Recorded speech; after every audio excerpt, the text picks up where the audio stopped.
ملا رومی رحمت اللہ علیہ فرماتے ہیں بہت بڑا مجرم تھا ایک بندہ، بہت بڑا گناہگار تھا، بت کو پوجتا تھا، تھک گیا ساری رات بت کے سامنے کھڑا تھا، معاذ اللہ یا صنم یا صنم یا صنم کہتے، تھک گیا، نیند آ گئی، اونگ آ گئی۔ جب پوری طرح نیند آ گئی اور دماغ پہ نیند قبضہ کرنے لگی تو اس کے منہ سے نکل گیا، صنم صنم کہہ رہا تھا نا، نکل گیا یا صمد، او بے نیاز مالک۔ رب کریم نے فرشتوں سے فرمایا دوڑ کے جاؤ، جو کہتا ہے اسے دے دو۔ فرشتے کہنے لگے مالک وہ تو بت کو پکار رہا تھا، اس نے تو غلطی سے نام لیا ہے۔ فرمایا مجھے نہیں پتا، لیکن دیکھو نا اس نے مجھے پکارا تو ہے نا، کتنی دیر سے جھوٹے کو پکار رہا تھا، اس کا معاملہ حل نہیں ہوا، اب اگر سچے کو پکارنے پہ بھی حل نہ ہوا تو فرق کیا رہ جائے گا؟ دے دو جو مانگتا ہے، دے دو۔ میرے دوست گر پتہ چل جائے وہ کریم کتنا ہے، وہ مہربان کتنا ہے۔ میرے رسول پاک علیہ الصلوۃ والسلام نے تو فرمایا تیری آنکھ سے اگر اس کے خوف سے اتنا آنسو بھی نکل گیا جتنا مچھر کا پر ہوتا ہے، تو جس طرح بھینس کے تھنوں سے نکلا ہوا دودھ واپس تھنوں میں نہیں نہ جاتا، جو اتنا بھی روئے نہ روئے اللہ کے خوف سے، وہ بندہ دوزخ میں نہیں جائے گا۔ تھوڑی دیر کے لیے ڈر جائے اپنے رب سے، آئے تو صحیح۔ عدم معرفت غفلت پیدا کرتی ہے، تو آ تو صحیح، وہ تو کریم ہی بڑا ہے، وہ تو مہربان ہی بڑا ہے۔ حضرت زنیرہ رضی اللہ تعالی عنہ حضور کی صحابیاں ہیں۔ ایام جو مکے کے تھے مسلمانوں پر بڑی آزمائش کے تھے، انہیں بڑا مارا کفار نے، اتنا مارا کہ ان کی بینائی چلی گئی، نظر آنا بند ہو گیا۔ کافروں کی عورتوں نے تانا دیا کہ تو نے ہمارے بت چھوڑے ہیں نا، تو دیکھنا تیری بینائی چلی گئی۔ تو جناب زنیرہ اللہ پہ بھروسہ، توکل، معرفت الہی کا جذبہ، اٹھ کے کھڑی ہو، کہنے لگی چپ کرو، تمہارے جھوٹے بت کیا کر سکتے ہیں، میرا رب چاہے تو صبح جب میں اٹھوں تو میری آنکھیں روشن ہو، اگر کریم کرم کر دے۔ لوگ کہتے ہیں واقعی ایسا ہوا، جب وہ سویرے اٹھی تو اللہ نے ان کی روشنی واپس کر دی تھی۔ تجھے پتہ چل جانا وہ مہربان کتنا ہے۔ وہ ایک بزرگ تھے تو ان سے کسی نے کہہ دیا کہ اگر آپ کا حساب آپ کے ماں باپ کے ذمہ ہو جائے تو پھر کیسا، پوچھنے کے لیے قیامت میں اگر ماں باپ حساب لیں تو پھر کیسا۔ تو بڑے سیانے لوگ تھے جو دل والے تھے، کہنے لگے نہیں، رب کریم ہی ٹھیک ہے، اس لیے کہ وہ ماں باپ سے کہیں بڑھ کر پیار کرنے والا ہے۔ اگر یہ معرفت مل جائے وہ کریم کتنا ہے۔ اور جب بندہ پوری طرح اس کی بارگاہ میں آ کے تڑپ جاتا ہے نا، مولا میں جاؤں کدھر، تیرا دروازہ چھوڑ کے جاؤں کدھر۔ اقبال کہتے ہیں وہ ایک سجدہ جسے تو گراں سمجھتا ہے، 1000 سجدوں سے دیتا ہے آدمی کو نجات۔ تجھے جگہ جگہ جھکنا نہیں پڑے گا اگر تو صحیح معنوں میں اپنے رب کی بارگاہ میں جھک جائے۔ تو میرے عزیز کوشش کریں کہ اس کی معرفت، اس کا کرم، اس کی عطا اور اللہ تبارک و تعالیٰ کے حاضر و ناظر ہونے پر عین الیقین، حق الیقین حاصل کریں۔ اور پھر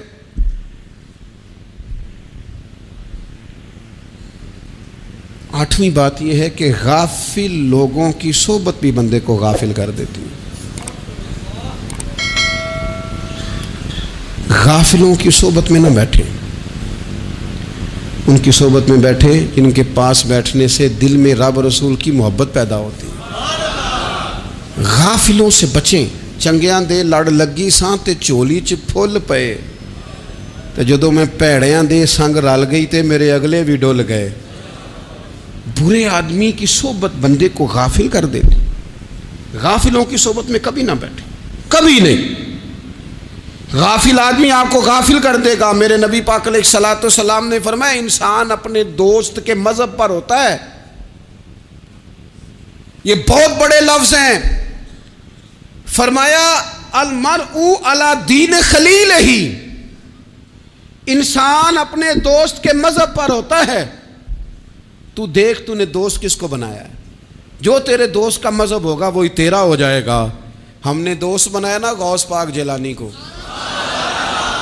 ہم نے یاری لگائی ہے نا داتا علی اجمیری سے، ہماری نسبت ہے نا معین الدین اجمیری سے، ہمارا تعلق ہے نا بہاؤالدین زکریا ملتانی سے، ہمارا رشتہ ہے نا حضرت مجدد الفسانی سے، ہم ماننے والے ہیں نا اعلیٰ حضرت بریلوی کے، ہمارا تعلق ہے کبھی جماعت علی سے کبھی مہر علی سے، ہمارا ان سے تعلق ہے تو صبح شام ہماری زبان پہ رہتا ہے بلغ العلا بکمالہ کشف الدجی بجمالہ حسنت جمیع خصالہ صلو علیہ وآلہ۔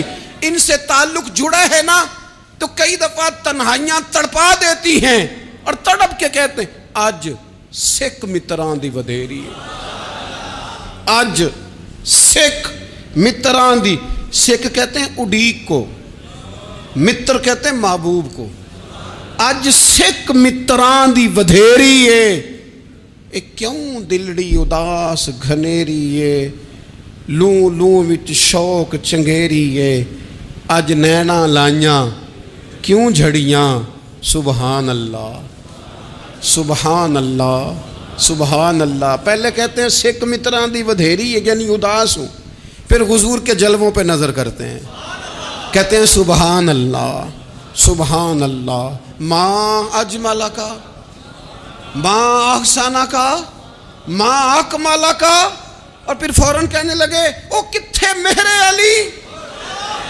او کتھے مہر علی، کتھے مہر علی تے کتھے تیری سنا، اب ویکھو مشتاق اکھیں کتھے جاڑیاں، بلغ العلا بکمال کشف الدجی بے، اور میرے اعلیٰ حضرت کہنے لگے سرور کہوں کہ مالک و مولا کہوں، باغ خلیل کا گلے زیبا کہوں تجھے، تیرے تو وصف عیب تناہی سے ہیں بری، حیران ہوں میرے شاہ میں کیا کیا کہوں تجھے۔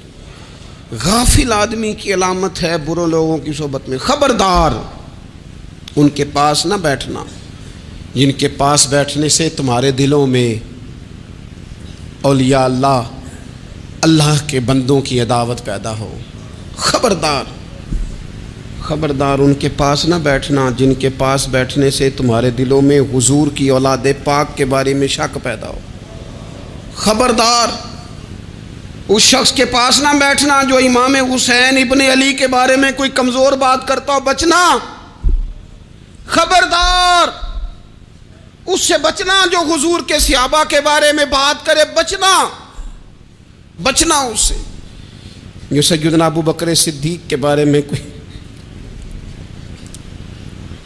دیکھو کیا مقدر ہے صدیق و فاروق کے، جن کے گھر ہی رحمتوں کے خزینے میں، بھلا کیا کہا نبی پاک، حضور نے فرمایا میرے اوپر جس نے نیکی کی تھی بدلہ دے دیا ہے، یہ جو میرے ابو بکر صدیق ہے نا،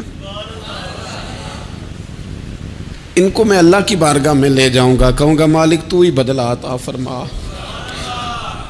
ایک ہاتھ میں جناب صدیق کا ہاتھ پکڑا، ایک میں حضرت عمر کا ہاتھ پکڑا، اور حضور مسجد نبوی سے باہر آ رہے ہیں، دیکھنے والے کی زبان سے بے ساختہ سبحان اللہ نکل گیا، کیا شان ہے کیا مقدر ہے، تو حضور علیہ السلام رک گئے، اور روک کے فرمایا تو حیران ہو رہا ہے نا، تو حیران ہو رہا ہے نا کہ میں نے ایک ہاتھ میں ابو بکر کو پکڑا ہے، ایک میں عمر کو پکڑا ہے، فرمایا قیامت میں جب میری قبر کھلے گی تو میں اسی طرح قبر سے نکلوں گا، اس طرح میدان محشر میں آؤں گا، خبردار حضور کے وفاداروں کے وفادار رہنا، ان کے وفادار رہنا، ان کے وفادار رہنا۔ بڑا عجیب دور آیا ہے، ہم نے یہ دور دیکھا ہے کہ لوگ حضور کے صحابہ کے بارے میں بھی بات کریں گے، اب نبی پاک کی اولاد پاک کے بارے کو بھی ڈسکس کیا جائے گا۔ اپنا منہ تو دیکھ، اپنی حیثیت دیکھ، اور پھر وہ بندے دیکھ جن کو اللہ نے چن کے اپنے محبوب کی غلامی کے لیے حضور کے قریب بٹھایا ہے۔ تو بچنا ایسے لوگوں سے، پرہیز کرنا، خبردار عقیدہ ستھرا رکھنا، عقیدہ ستھرا رکھنا، صاف رہنا، پاکیزہ رہنا، غافلوں کی صحبت سے بچنا۔ بڑا ڈرتے ہیں اللہ سے، دعائیں مانگتے ہیں، یا اللہ نسلوں میں بھی وہی بندے پیدا فرما جو عقیدے پکے رکھنے والے ہیں، وہ بندے پیدا فرما ہماری نسلوں میں۔ ایک وہ بندہ بھی غافل ہو جاتا ہے جو امیدیں لمبی لگا لیتا ہے،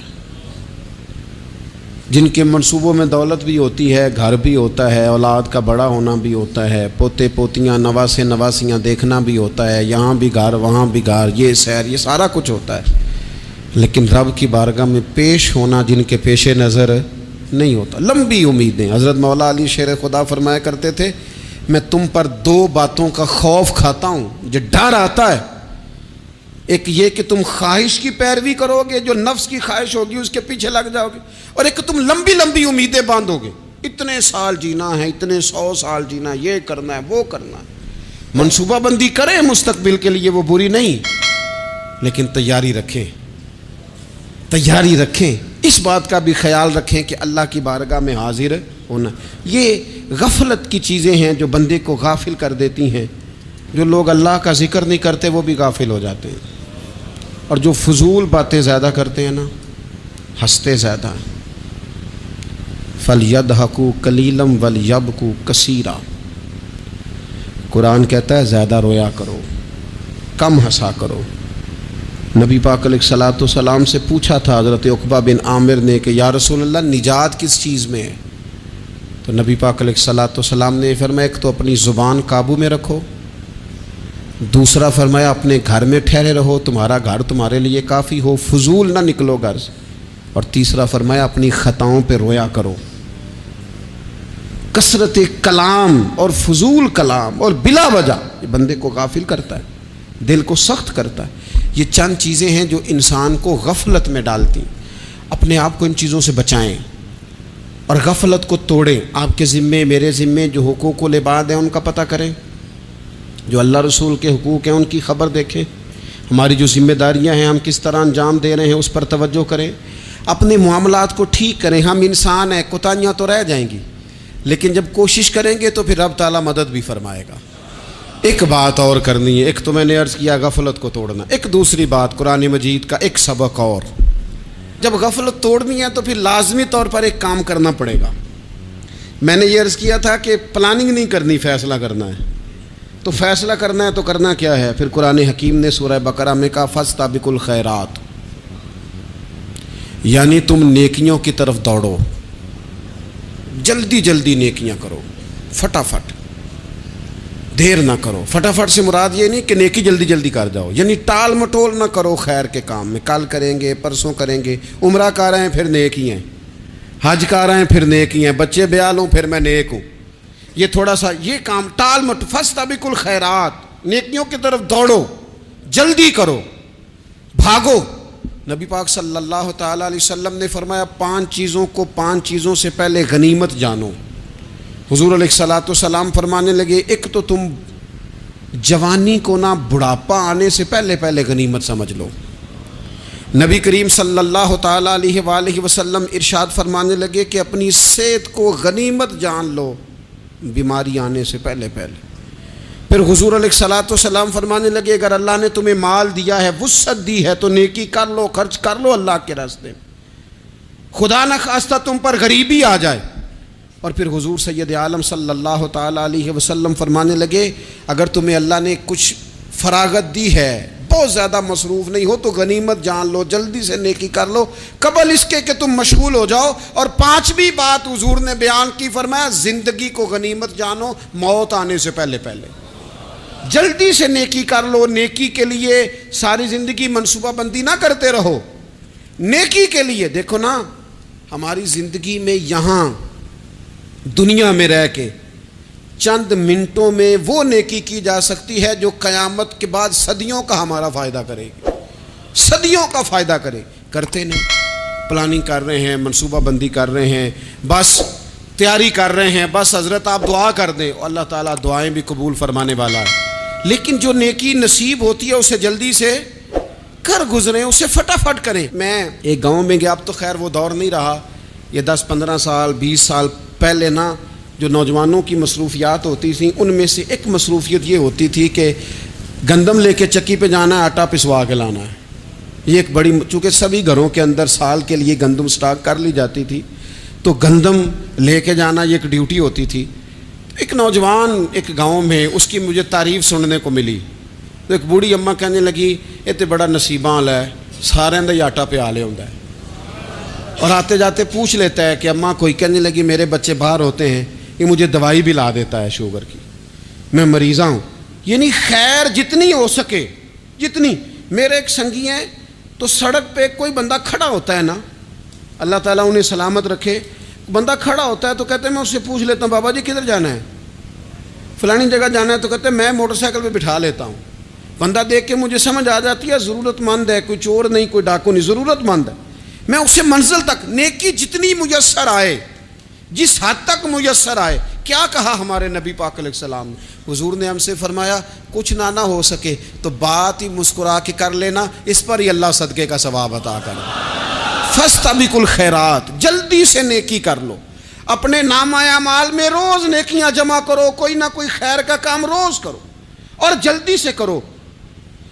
صحیح مسلم میں حدیث ہے، نبی پاک صلی اللہ تعالی علیہ وسلم فرمانے لگے جلدی جلدی نیکی کے کام کر لو ان فتنوں سے پہلے جو اندھیری رات کے حصوں کی طرح فتنے ہوں گے.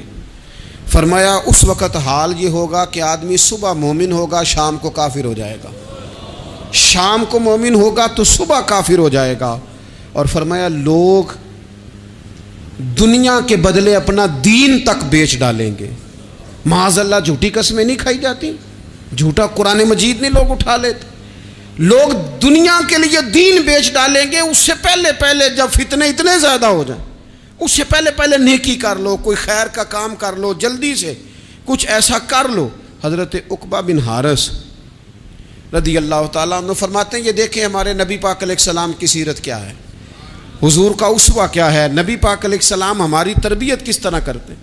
حضرت عقبہ بن حارث رضی اللہ تعالیٰ عنہ کہتے ہیں ہم نے نبی پاک علیہ السلام کے ساتھ نہ عصر کی نماز پڑھی، یہ صحیح بخاری میں موجود ہے. فرماتے حضور سلام پھیرتے ہی فوراً اٹھ کے گھر تشریف لے گئے. یہ ہمارے لیے نا انوکھی بات تھی، غیر متوقع تھی، پہلے کبھی ایسا ہوا نہیں. سلام پھیرا نماز کا، حضور جلدی سے تشریف لے گئے. اب ہم حیران تھے اور حیرت انگیز طور پر حیران تھے کہ کریم اتنی جلدی تشریف لے گئے. تھوڑی دیر ہوئی حضور واپس آ گئے تو محبوب پاک علیہ السلام فرمانے لگے گھر میں نا ایک چھوٹی سی ڈلی، ایک چھوٹا سا ٹکڑا سونے کا پڑا تھا، مال آیا تھا سارا صدقہ کر دیا، وہ تھوڑا سا پڑا تھا، اچانک مجھے یاد آیا وہ تو پڑا رہ گیا. تو حضور فرمانے لگے میں نے کہا کہیں ایسا نہ ہو جائے کہ ساری رات گزر جائے اور میرے گھر میں پڑا ہی رہ جائے، میں جلدی سے جا کے اسے خیرات کر دوں. میں نے خیرات کیا پھر میں واپس آ گیا ہوں. جلدی سے نیکی، جلدی سے نیکی کر لی جائے. ہم بڑا انتظار کر رہے ہیں، بڑا لمبا ہمارا پروگرام ہے، ہمارے پاس ٹائم ہی بڑا ہے. کسی نے کان میں کہہ دیا ہے تیرے پاس بڑا وقت ہے، ابھی تو بڑی عمر پڑی ہے، ابھی تو جناب او میرے بھائی یہ لوگوں کے کہنے کی باتیں ہیں. پھر پتہ ہی نہیں چلتا حالات کس طرح کے ہو جاتے ہیں اور کیا معاملات انسان کے ساتھ درپیش ہوتے ہیں. جتنی خیر میسر آئے، جتنا بھلا میسر آئے، جتنی انسان کو توفیق ملے. میں نے بزرگوں کو دیکھا، اپنے اصحاب کو، پہلے وہ خدام سے کہتے کہ میں سونے لگا ہوں اور پابند کرتے لوگوں کو کہ فلاں وقت، بزرگوں کو میں نے دیکھا اپنے، وہ پابند کرتے لوگوں کو کہ فلاں وقت میں موجود ہوں گا آنا، خود پابند فرماتے. اور پھر جب بیدار ہوتے نا تو سب سے پہلے خدام کو بلا کے پوچھتے کوئی مہمان تو نہیں آیا؟ وہ جناب آپ نے خود ہی تو پابند فرمایا فلاں دن آنا. کہنے لگے چل یار اگر کوئی آیا تو مجھے ملا لو، میری ملاقات کرا لو. کیوں؟ اس لیے کہ دور سے آیا ہے، مجھ سے ملنے آیا ہے، کوئی خیر کی بات سیکھنے آیا. چلو میرے نامہ اعمال میں کوئی نیکی جائے گی، کچھ نہ کچھ خیر جمع کر لی جائے، کچھ نہ کچھ ڈیوٹی کر لی جائے، کچھ کام کریں اور جلدی سے کریں. حضرت جابر ابن عبداللہ انصاری رضی اللہ تعالیٰ عنہ بیان کرتے ہیں، یہ بھی بخاری میں موجود ہے. کہتے ہیں ایک صحابی نا نبی پاک علیہ السلام کی بارگاہ میں حاضر ہوئے غزوہ احد کے موقع پر، اور حال ان کا یہ تھا کہ وہ کھجور کھا رہے تھے اور کھجور انہوں نے منہ میں رکھی ہوئی تھی. حضور کی بارگاہ میں حاضر ہوئے اور عرض کرنے لگے یا رسول اللہ صلی اللہ تعالی علیہ وسلم اگر میں شہید کر دیا جاؤں تو کہاں جاؤں گا؟ حضور فرمانے لگے جنت میں. تو کہتے انہوں نے جو کھجور منہ کے اندر تھی نا وہ انہوں نے نگلی نہیں، اندر نہیں لے گئے، اس کو باہر نکالا اور دوڑ کے آگے بڑھے اور جنگ کرنی شروع کر دی اور لڑتے لڑتے شہید ہو گئے. کیا سبق دیا انہوں نے؟ سبق یہ دیا کہ نیکی کرنے میں اتنی دیر بھی نہیں کرنی جتنی کھجور کھانے میں دیر لگتی ہے. جلدی سے نیکی کرنی ہے، فٹافٹ نیکی کرنی، اس کے اندر ٹال مٹول نہیں کرنا. اسی وقت انہوں نے کھجور باہر نکال دی دوڑ کے. انہوں نے حضرت انس بن نضر رضی اللہ تعالیٰ عنہ، حضرت انس بن مالک رضی اللہ تعالیٰ عنہ کے چچا ہیں، میدان احد میں نا، احد پہاڑ کے قریب کھڑے تھے، لوگوں سے کہہ رہے تھے جلدی جلدی ادھر آؤ. وہ جنت جو انسان کو انتقال کے بعد نصیب ہوگی اور قیامت کے بعد نصیب ہوگی، فرماتے تھے مجھے تو ابھی احد پہاڑ کے اندر سے جنت کی خوشبو آ بھی رہی ہے، لہذا جلدی سے آؤ، ادھر دوڑو، جہاد کرو، آؤ کفار سے لڑیں. تو نیکی میں دیر نہیں کرنی. جو نیکی میسر آتی ہے، جس کو میسر، ماں باپ میسر ہیں تو خدمت کر لیں، اہل خانہ ہیں تو حسن سلوک کر لیں، اللہ نے اولاد دی ہے تو اچھی تربیت کر لیں، دوست ہیں تو خیر خواہی کر لیں. اگر آپ کو اللہ رمضان عطا کرتا ہے تو زیادہ سے زیادہ اس کی عبادت کر لیں. اگر نظر ٹھیک ہے تو تلاوت زیادہ سے زیادہ کر لیں. زبان چلتی ہے تو رج رج کے مدینے والے محبوب پہ درود و سلام پڑھ لیں، اللہ تعالیٰ کا ذکر کر لیں. جلدی سے خیر جمع کریں، اپنے وقت کو ضائع نہ کریں. یہ آج کا سبق ہے. ایک تو ہم نے فیصلہ کرنا ہے کہ بس غفلت نہیں، اب غفلت، اب انشاءاللہ اللہ اللہ کرنی ہے، اب کوئی خیر کا کام کرنا ہے. میرے حضرت کا ایک جملہ کبھی نہیں بھولنا، فرمایا کرتے تھے زمین کے اوپر کام، نیچے جا کے آرام. یہ چھوڑ دیں، اتنے گھنٹے سونا ہے تو یہ کرنا ہے تو میری نیند میں دخل کوئی نہ ڈالے، پھر سوتے ہی رہ جائیں گے، سوتے ہی رہ جائیں. زمین کے اوپر کام اور نیچے جا کے جاگنا ہے، جاگ لے افلاک کے سائے تلے، پھر حشر تک سوتا رہے گا خاک کے سائے تلے. اب جاگ لے افلاک کے سائے کے نیچے، جاگ، کھول آنکھیں. ہر وقت کا سونا، ہر وقت سونا، ہر وقت جو اپنے آرام کی فکر کرنا، اس سے نکل آئیں اور اچھا کھانا اور اچھا پہننا اور بس اپنی مرضی کی زندگی من چاہی جینا، اس سے باہر آئیں. فیصلہ کریں، فیصلہ کہ اب غفلت نہیں کرنی. اگر اللہ نے کوئی صلاحیت دی ہے تو اسے دین کے کام پہ لگانا ہے، کوئی ڈیوٹی کرنی ہے، کوئی خدمت کرنی ہے. دیکھو خدمتیں ہو رہی ہیں، صدیق اکبر مال دے رہے ہیں، عثمان غنی مال دے رہے ہیں، مولا علی نے تلوار پکڑی ہے، میدان میں جا رہے ہیں، فاروق اعظم گلی گلی نگر نگر رسول اللہ کے دین کی پہرے داری کر رہے ہیں، حضرت جناب سیدنا سلمان فارسی ابو ذر غفاری حضور کی مسجد میں جھاڑو دے رہے ہیں، اور بلال حبشی وہ نبی پاک کی مسجد میں اذان پڑھتے پڑھتے رب نے اتنا عروج فرمایا کہ کعبے کی چھت پہ کھڑے ہو کے بھی اذان پڑھنی شروع، انہوں نے اذان دے دی. تو کوئی کام کرنا ہے، غفلت کو توڑنا ہے اور نیکی کرنی ہے ذرا جلدی جلدی. اور قرب الہی کے معاملات تک کو جو چیزیں نقصان پہنچاتی ہیں ان میں ایک بڑی چیز غفلت ہے. ایک لفظ ہوتا ہے جو ہمیں اکثر سننے کو ملتا ہے کہ آپ کی توجہ نہیں ہے. یہ ڈھیر سارے لوگوں کا مطالبہ ہوتا ہے، اہل خانہ بھی مطالبہ کرتے ہیں، کئی موقع پر والدین بھی مطالبہ کرتے ہیں، غرباء بھی مطالبہ کرتے ہیں کہ امیروں کی ہماری طرف توجہ نہیں ہے. اور یہ بڑی لازمی سی بات ہے کہ کسی چیز پر جب توجہ رہتی ہے تو وہ چیز بہتر ہو جاتی ہے، اور جب عدم توجہی کا لوگ مظاہرہ کرتے ہیں تو وہ معاملہ خراب ہو جاتا ہے. یہ جو عدم توجہ ہے اسی کو غفلت کہتے ہیں. اور جب انسان کے مزاج پر غفلت طاری ہوتی ہے اور غفلت اس پر پوری طرح غلبہ کر لیتی ہے تو پھر اس کی زرخیز زمین کو وہ بنجر کرتی ہے. غفلت انسانی دل کے لیے بڑی نقصان دہ چیز ہے اور انتہائی تکلیف اور ضرر کا باعث ہے. دلوں پر جو قحط نازل ہوتا ہے، قحط، ویران ہو جاتے ہیں دل، اور جو دلوں پر خشکی نازل ہوتی ہے کہ طبیعتیں خشک ہو جاتی ہیں، یہ غفلت کی وجہ سے ہوتی ہے. جو لوگ غافل ہو جاتے ہیں نا، اپنے معاملات کا دھیان نہیں رکھتے، دیکھیں نا، آپ کو کھانا کھاتے بھی غافل نہیں ہونا چاہیے. اگر کھانا بھی غیر معتدل کھا لیا جائے تو وہ انسان کی طبیعت کے لیے باعث ضرر بن جاتا ہے، نقصان کا باعث بنتا ہے.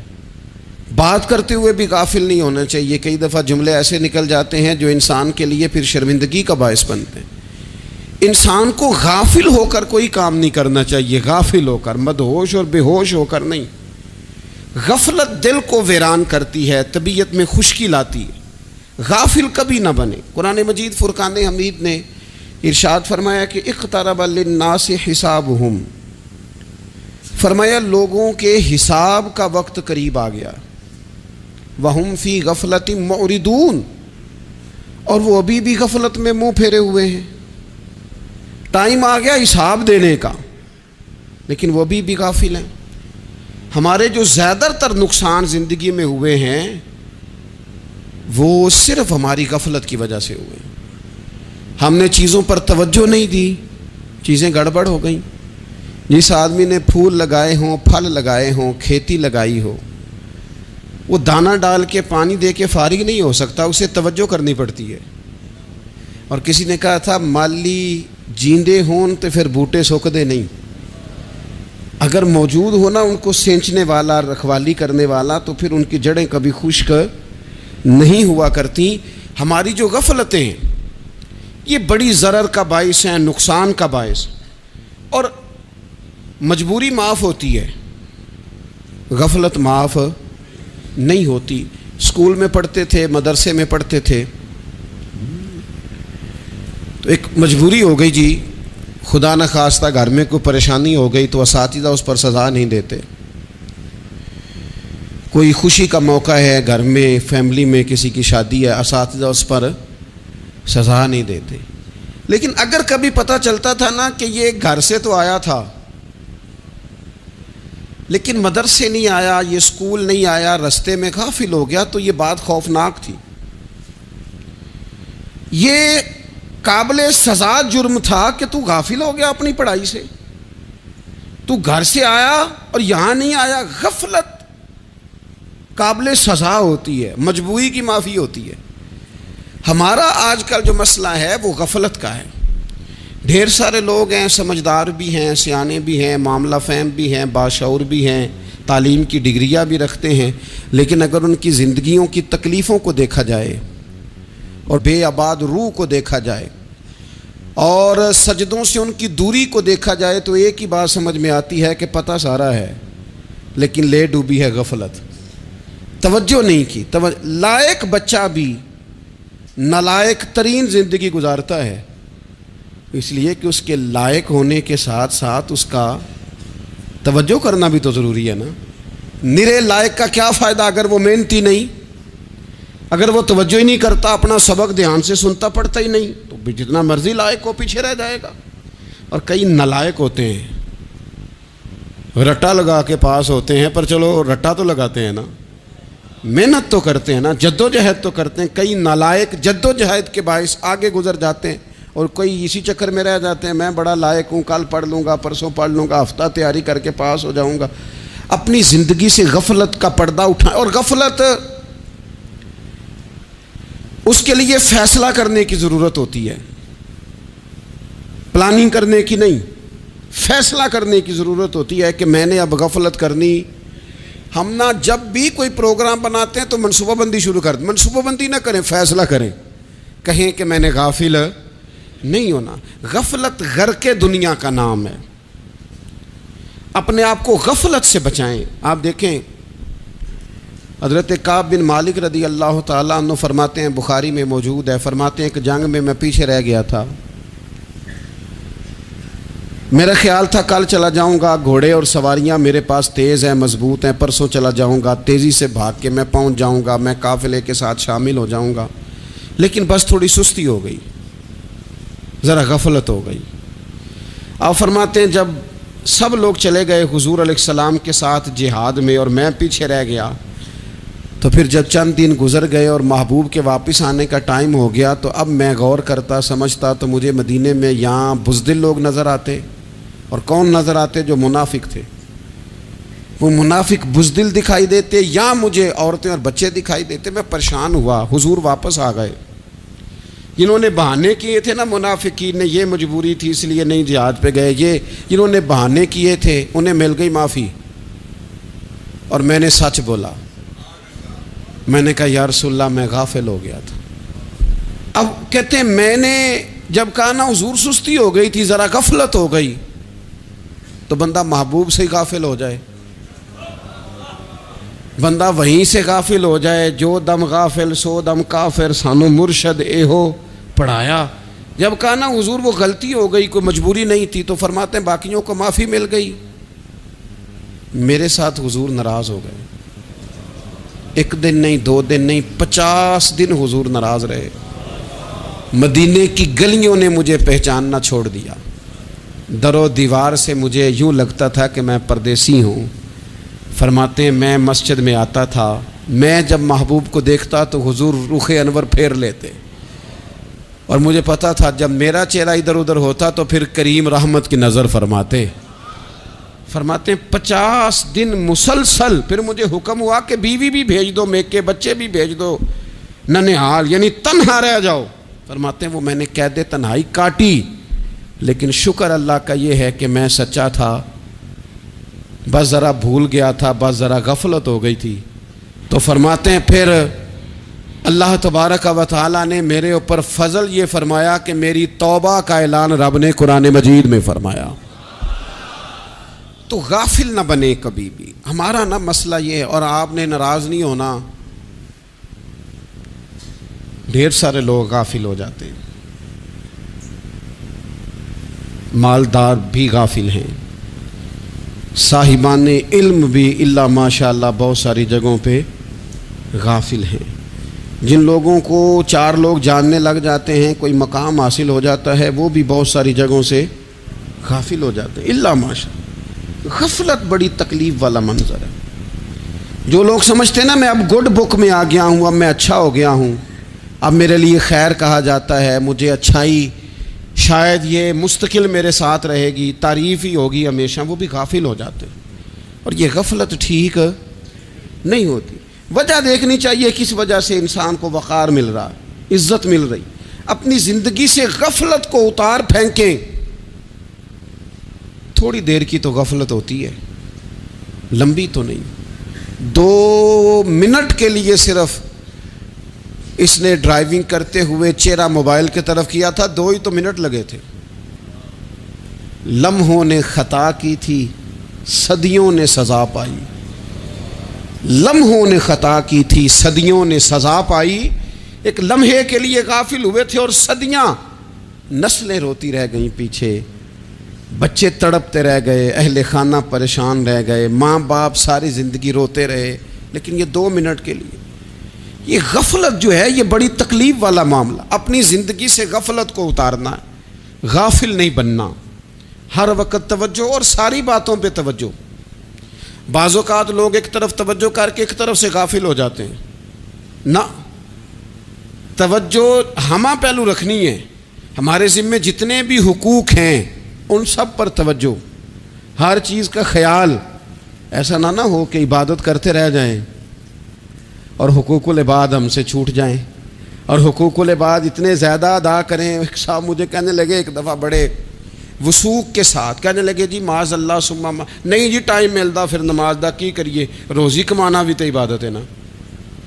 تو میں نے کہا آپ نے عبادت کرنا ایک حصہ قبول کیا ہے، آپ نے کل عبادت نہیں قبول کی۔ عبادت کل ہے، ہمہ پہلو، ایک حصہ آپ قبول کر کے نکل گئے اور باقی آپ نے چھوڑ دی۔ تو کسی ایک طرف سے بھی غافل نہیں ہونا۔ جتنی ذمہ داریاں ہیں، جتنی ڈیوٹیاں ہیں، ان سب کا خیال۔ اور جو بڑا آدمی ہوتا ہے، بڑا گھر میں بڑا ہو، قبیلے میں بڑا ہو، علاقے میں بڑا ہو، ادارے میں بڑا ہو، کلاس میں بڑا ہو، جو بڑا ہے اس کی تو ساری آنکھیں کھلی ہوئی ہونی چاہیے، ایک ایک پر اس کی نظر ہونی چاہیے کہ میری کہاں ضرورت ہے، کہاں مجھے اشک شوئی کرنی ہے، کس کے ساتھ میں نے کس طرح محبت کا رویہ رکھنا ہے۔ غافل نہ بنے۔ اچھا جی اب کیسے پتہ چلے گا کہ ہم غافل ہیں؟ یہ کیسے پتہ چلے گا؟ آپ کسی بندے سے بھی پوچھ لیں حالات کیا ہیں تو کہتا ہے اللہ کا شکر ہے کبھی کسی کا دل نہیں دکھایا، اللہ کا شکر ہے جی زمانہ ہو گیا 5 نمازیں پڑھتا ہوں، اللہ کا شکر ہے جی۔ کیسے پتہ چلے گا غافل ہیں؟ پہلی علامت ہمارے علماء اور صوفیاء نے غافل بندے کی لکھی ہے۔ اس آئینے میں نے اور آپ نے اپنا آپ دیکھنا ہے۔ غافل بندے کی پہلی علامت یہ ہوتی ہے کہ وہ دنیاوی کاموں میں چست ہوتا ہے اور اللہ اور اس کے رسول کی فرما برداری میں سست ہوتا ہے۔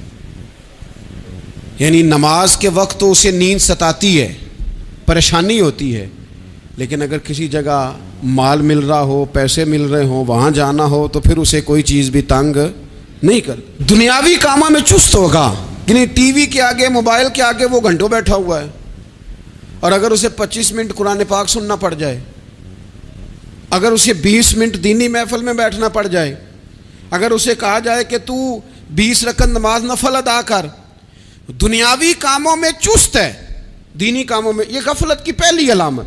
پھر ذاتی معاملات پہ پیسہ خرچ کرنا ہو تو ڈھیر سارا ہے، کسی غریب کی مدد کرنی ہو تو. وہ ہمارے ایک دوست ہیں، وہ اکثر کہا کرتے ہیں، وہ کہتے ہیں آج کل کسی سے کہنا فلائی کام میں، دینی کام میں، کسی کی مدد میں کچھ 4 پیسے خرچ کرنے ہیں تو لوگ کہتے ہیں ہاتھ تنگ ہے. ہاں کوئی سستا پلاٹ ملتا ہو نا، اور اگر یہ سمجھ آ جائے کہ وہ مجبور ہے بیچارہ بیچنے والا، تو پھر کہتے ہیں میں 2-3 دوستوں کو پھاڑ لے سن. ذاتی کاموں میں جب بندہ چست ہو اور دینی کاموں میں سست ہو تو مطلب یہ ہے کہ بندہ غافل ہے. پہلی علامت غفلت کی. اور غفلت کی دوسری نشانی یہ ہے کہ انسان گناہ کے کاموں کو معمولی سمجھنے لگ جاتا ہے. یہ غافل بندے کی نشانی ہے. گناہ کو معمولی سمجھتا ہے، چھوٹا سمجھتا ہے. آج کل لوگ کہتے نہیں میں کو اکیلا کر رہا ہوں، ساری دنیا ہی کرتی ہے. اور جناب کیا ہو گیا، اگر یہ غلطی ہو گئی تو بندے سے ہو ہی جاتا ہے. گناہ کو معمولی سمجھنا، چھوٹا سمجھنا، اور کہنا پھر کیا ہو گیا ہے، انسان سے غلطی ہو جاتی ہے. آپ دیکھ لیں کہ سینکڑوں بیسیوں گناہوں کا بوجھ ہمارے سروں پہ ہوتا ہے، لیکن کوئی ہمارا دبدبہ ہے، کوئی ہماری گفتگو ہے، کوئی ہمارے جملوں میں خود پسندی ہے، کوئی ریاکاری ہے، کوئی تصنع ہے. یہ غافل بندے کی علامت ہے. نبی اکرم صلی اللہ تعالیٰ علیہ وآلہ وسلم نے فرمایا مومن اپنے گناہوں کو پہاڑ کی طرح سمجھتا ہے. یہ بخاری میں حدیث ہے. مومن پہاڑ کی طرح جانتا ہے، اور وہ ڈرتا ہے کہ کہیں وہ پہاڑ اس کے اوپر گر نہ جائے، یعنی کہیں مجھے میرے گناہ کی سزا نہ مل جائے. چھوٹے گناہ کو بھی پہاڑ جانتا ہے، یار مجھ سے غلطی ہو گئی، مجھے ٹھیک کر لینی چاہیے، مجھے معافی لے لینی چاہیے، مجھے توبہ کر لینی چاہیے. مومن اپنے اوپر گناہ کو پہاڑ کی جانب سمجھتا ہے. اور حضور علیہ الصلوۃ والسلام فرماتے ہیں کہ یہ جو فاسق اور فاجر ہوتا ہے نا، اللہ کا نافرمان، یہ گناہ کو مکھی کی طرح سمجھتا ہے. یہ سمجھتا ہے میں نے اشارہ کرنا ہے، مکھی نے اڑ جانا ہے. مومن کی علامت یہ ہے کہ وہ پہاڑ جانتا ہے، اگر غلطی ہو جائے تو پہاڑ. امام اعظم ابو حنیفہ رحمۃ اللہ علیہ گزر رہے تھے تو بارش ہو گئی تھی اور کوفہ میں کیچڑ تھا، تو آپ نے جو جوتے پہنے ہوئے تھے ان جوتوں سے چلتے ہوئے نا آپ کے پاؤں سے کچھ مٹی اڑی، تو سامنے ایک یہودی تھا. اب اس زمانے میں دیواریں کچی ہوتی تھیں، اس کے دیوار پر جا کے وہ مٹی جو تھی وہ لگ گئی. اب امام صاحب بڑے پریشان ہوئے کہ میں نے اس کی دیوار کو آلودہ کر دیا. یہاں تو لوگ اپنی اینٹیں رکھتے رکھتے کئیوں کی دیواریں توڑ ہی دیتے ہیں، اور پھر وہ اس پر ماننے کو بھی تیار نہیں ہوتے، تسلیم کرنے کو بھی تیار نہیں ہوتے. وہ کہتے ہیں پھر کیا ہو گیا، اب ہمارا یہاں گھر ہے تو ہم نے ٹرالی منگوانی نہیں تھی، ہمارا حق بنتا تھا.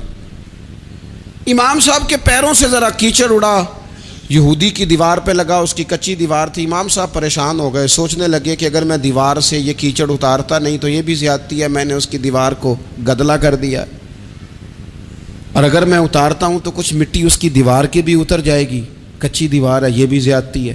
مومن گناہ کو پہاڑ کی طرح سمجھتا ہے کہ کہیں گر نہ جائے، اس کی بھی کہیں سزا نہ مل جائے. امام صاحب نے اس کے دروازے پہ دستک دی، وہ باہر آیا تو اتفاق سے وہ آپ کا مقروض بھی تھا، اس نے پیسے دینے تھے. باہر نکلتے ہی کہنے لگا اوہ آپ تو قرض لینے آ گئے، میرے پاس تو ابھی گنجائش نہیں ادا کرنے کی. تو امام صاحب کہنے لگے تو قرض چھوڑ، وہ میں نے معاف کیا، میرے سے غلطی ہو گئی ہے. میں آ رہا تھا، لکڑی کے جوتے اس زمانے میں کھڑاؤں لوگوں نے پہنے ہوتے تھے، کہا وہ میرے پیروں سے ذرا کیچڑ اڑا ہے، تیری دیوار پہ لگ گیا ہے. اب میں بڑی دیر سے کھڑا سوچ رہا ہوں کہ اگر میں تیری دیوار صاف نہ کروں تو میں نے یہ میلی کر دی، گدلی کر دی، یہ بھی بات درست نہیں ہے، زیادتی. اور اگر میں اسے صاف کرتا ہوں کچی دیوار سے کچھ مٹی اتر جائے گی تو یہ بھی زیادتی ہے. اب تو بتا میں کیا کروں. تو بے موسمہ پھل تھا نا یہ، تو بے موسمہ پھل دیکھ کے بندہ حیران ہو جاتا ہے. جو باتیں روٹین میں نہ ہو رہی ہوں وہ ذرا انوکھی لگتی ہیں، بندہ حیران ہو گیا، غور سے امام صاحب کا چہرہ دیکھنے لگا، غور سے چہرہ دیکھنے لگا، اور پھر تھوڑی دیر سوچنے کے بعد کہنے لگا حضور پہلے میں نے دین اسلام کے بارے میں پڑھا اور سنا تھا، آج میں نے دین دیکھا ہے۔ پہلے میں نے سنا تھا کہ دین اسلام اس طرح کا ہے، آج میں نے دین۔ ہم نہ پوری دنیا کے کافروں کو دین سنانا چاہتے ہیں، دکھانا نہیں چاہتے۔ ہم نیک نظر آنا چاہتے ہیں، نیک بننا نہیں چاہتے۔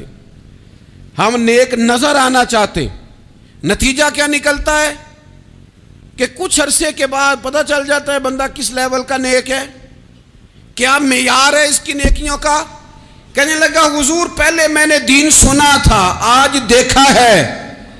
آپ وہ مٹی کی دیوار پر جو کیچڑ لگ گیا ہے، دیوار کو بعد میں صاف کیجئے گا، پہلے کلمہ پڑھائیں تاکہ میرے اندر کا کفر صاف ہو جائے، مجھے مسلمان کر دیں۔ تو غافل آدمی جو ہوتا ہے نا، وہ پھر تیسری بات، جب بندہ بہت زیادہ غافل ہو جاتا ہے پھر اعلانیہ گناہ کرنے لگتا ہے۔ ایک گناہ پھر اس کا اظہار گناہ۔ ایک بندہ حدیث پاک میں آتا ہے، ایک بندہ رات کو کوئی غلطی کرتا ہے، اللہ تعالیٰ اس پہ پردہ ڈال دیتا ہے، لیکن وہ سویرے خود لوگوں کو بتاتا پھرتا ہے میں نے یہ کیا، میں نے یہ کیا۔ جب آپ اظہار گناہ کرتے ہیں نا تو سامنے والا بھی دلیر ہوتا ہے، کہتا ہے اس نے کیا میں کر لوں گا تو پھر کیا ہوا۔ ہمارے علماء نے لکھا ہے کسی کی نماز قضا ہو جائے تو کسی کو بتائے نہ، قضا پڑھ ڈالے، اس کا جگہ جگہ ذکر نہ کرے۔ جب آپ کہیں گے نا میری قضا ہو گئی تو آپ کے ساتھ رہنے والا بچہ دوست سمجھے گا یار اس کی قضا ہو گئی یا تو میری بھی ہو جائے گی تو کیا ہوا۔ گناہ کرنا بھی گناہ ہے اور گناہ کا اظہار بھی گناہ ہے۔ نبی اکرم صلی اللہ تعالیٰ علیہ وآلہ وسلم نے ارشاد فرمایا میری ساری امت کو معافی مل جائے گی سوائے ان لوگوں کے جو اعلانیہ گناہ کرتے ہیں۔ یہ بخاری مسلم دونوں میں حدیث موجود ہے۔ جو اعلانیہ گناہ، جنہوں نے خود ساری دنیا کو گواہ بنا لیا، میں نے یہ بھی جرم کیا، یہ بھی کیا، یہ بھی کیا، یہ بھی کیا، خود انہوں نے لوگوں کے، بہت بڑے غافل آدمی کی علامت ہے کہ گناہ کرے اور پھر اوپر سے اعلانیہ گناہ کرے، اتنا بڑا جرم کرے۔ پھر چوتھی علامت اگر ہم دیکھنا چاہیں کہ ہم غافل تو نہیں، تو غافل بندے کی چوتھی علامت یہ ہوتی ہے کہ وہ فضول کاموں میں وقت بڑا ضائع کرتا ہے۔ فضولیات میں ادھر بیٹھے ہیں ادھر بیٹھے ہیں، یہاں گپ شپ ہو رہی ہے، وہاں موبائل دیکھا جا رہا ہے، پھر کچھ ٹائم ملا ہے تو پھر کہیں دور دراز کسی ہوٹل پہ کھانا کھانے چلے گئے، پھر کچھ ٹائم ملا تو چلو نکلتے ہیں ذرا کوئی ہفتہ سیر کر آتے ہیں، یہاں گپ شپ ہے، فلاں کو ڈسکس کر لیتے ہیں، فلاں کے بارے میں بات کر لیتے ہیں، سیاسی تبصرے کر لیتے ہیں، یہ تھوڑی گفتگو ہو جاتی، چلے محلے داروں پہ تبصرہ شروع کرتے ہیں، کون روٹی زیادہ کھا رہا ہے اور کس کے پاس پیسے زیادہ آ گئے، چلو جا کے پتہ کرتے ہیں۔ حالانکہ یہ پتہ نہیں کرنا چاہیے تھا، پتہ تو اس کا کرنا چاہیے تھا جو بیچارہ کل سے بھوکا ہے، خبر تو اس کی رکھنی چاہیے تھی جس بیچارے کے گھر میں بچوں کے لیے پہننے کو کپڑے موجود نہیں ہیں، اس پر تبصرہ یہ کرتے ہیں کہ یہ محنت کیوں نہیں کرتے، اور اگر کسی پر اللہ عطا کر دے پھر حساب ضرور لگاتے ہیں کہ ذرا معلومات کرو یہ اتنی جلدی آگے کیسے نکل گئے۔ غافل بندے کی علامت ہے وقت کا ضائع کرنا اور فضول کاموں میں ضائع کرنا اور بلا وجہ ضائع، اور ایسے سوالات کرنا جن کی ضرورت ہی کوئی نہیں، بالکل ضرورت ہی نہیں، کوئی مطلب ہی نہیں، لیکن ہم لوگ وقت ضائع، یہ غفلت کی علامت، غفلت۔ اللہ والوں کی علامت کیا تھی؟ ایک بات انہوں نے زندگی میں لے لی، سیکھ لی، پھر ساری زندگی اسی پہ گزار دی۔ ان کا ارادہ تھا نا کشکول سیدھا کیا۔ کچھ لوگ ساری زندگی لیکچر قبول لے لے کے سن کے پھر بھی سمجھنے کو تیار، یہ غافل دل کی علامت ہے۔ اس لیے نبی پاک صلی اللہ تعالیٰ علیہ وسلم نے فرمایا دو نعمتیں ایسی ہیں جن میں اکثر لوگ غفلت میں ہیں، ایک صحت اور دوسری فراغت۔ لوگ بلا وجہ وقت ضائع کرتے ہیں۔ اللہ نے صحت دی ہے، کسی خیر کے کام میں لگائیں۔ اگر آپ کے پاس فارغ وقت ہے تو قرآن پاک کو یاد کریں، ترجمہ اور تفسیر سے پڑھیں، محبوب پاک علیہ السلام کی احادیث کو یاد کریں، اللہ والوں کی باتیں سنیں۔ وقت ملے تو عبادات میں لگائیں، نوافل میں لگائیں، تلاوت میں لگائیں، ذکر اذکار میں لگائیں، اور پھر اللہ مزید توفیق عطا کرے تو کسی کے بھلے میں وقت لگائیں۔ گلی سے کوئی کانٹا اٹھائیں، کوئی روڑا اٹھائیں، کوئی کسی کی مدد کریں، لیکن یہ غافل ہونے کی علامت ہے کہ اپنے وقت کو ضائع کرنا۔ اور پھر اسی طرح غفلت کی پانچویں علامت یہ ہے کہ اگر بندے کو دنیا سے پورا پیار ہو جائے، یعنی شب قدر میں بھی آ کے کہتا ہے یا اللہ کبھی پیسے دے دینا، شب برات والے دن بھی کہتا ہے کہ مالک اگر کبھی کوئی ایسا سبب لگ جائے نا، یعنی بیت اللہ شریف کے سامنے کھڑے ہو کے بھی اگر اس نے مال ہی مانگنا ہے، وہاں بھی اس نے یہی سوال کرنا ہے، حب دنیا اتنی غالب آ جائے، تو یہ غافل ہونے کی علامت۔ دنیا ضرورت ہے، مقصد نہیں ہے، دنیا کی حاجت ہے، مقصد نہیں ہے، یہ مقصود نہیں۔ اور جب لوگ فقط دنیا کے مال کو، دولت کو، نبی پاک علیہ السلام نے فرمایا وہ لعنتی ہے جو درہم اور دینار کا بندہ بن گیا ہے، پیسوں کا بندہ بن گیا ہے، مل جائے تو خوش ہوتا ہے، نہ ملے تو تکلیف میں آ جاتا ہے۔ یہ غافل بندے کی علامت۔ مومن تو وہ ہوتا ہے کہ دولت رزق حلال ضرور کماتا ہے تاکہ کسی کے آگے ہاتھ نہ پھیلانا پڑے، کوشش ضرور کرتا ہے، پر دنیا کو جیب میں جگہ دیتا ہے، دل میں نہیں دیتا۔ اس کی جگہ جہاں ہے اسے وہاں رکھتا ہے، اسے دل میں جگہ، دل تو ایک ہے، اس میں رب و رسول کو بسائیں گے یا کسی اور کو بسائیں گے؟ تو حب دنیا یہ غافل ہونے کی بہت بڑی علامت ہے۔ پھر اسی طرح جو بندہ رب کریم کو جانتا نہیں نا، وہ بھی غافل ہو جاتا ہے۔ ایک تو جو یہ نہیں نہ جانتا کہ رب کریم سزا دے گا، وہ مجھے دیکھ رہا ہے، اسے نہ اونگ آتی ہے نہ نیند آتی ہے، جو اس کی معرفت نہیں رکھتا کہ میرا رب ہر وقت مجھے دیکھ رہا ہے، وہ بھی غافل ہو جاتا ہے۔ جسے پتہ ہونا کہ مجھے دیکھ رہا ہے وہ غافل نہیں ہوتا۔ اور جو یہ سمجھ لیتا ہے نا کہ شاید معاذ اللہ ثم، اس یقین کو پکا نہیں کرتا، وہ غافل ہو جاتا ہے۔ اور ایک جو یہ نہیں نہ جانتا کہ رب مہربان کتنا ہے، وہ بھی غافل ہو جاتا ہے۔ مجھے بتائیے سب سے زیادہ تو بندہ اس کے دروازے پہ جاتا ہے نا جو سب سے زیادہ مہربانی کرنے والا ہو، اس دروازے سے بندہ اٹھتا ہی نہیں۔ تو جس کو یہ یقین ہو جائے نا سب سے زیادہ کرم فرمانے والی ذات اللہ رسول کی ہے، وہ کبھی رب رسول سے غافل نہیں ہوتا، وہ کبھی اللہ رسول کا دروازہ چھوڑ کے نہیں جاتا، وہ کبھی کسی اور جگہ جا کے پناہ تلاش نہیں کرتا۔ جسے پتہ چل جائے نا وہ کریم کتنا ہے، مہربان کتنا کرے گا،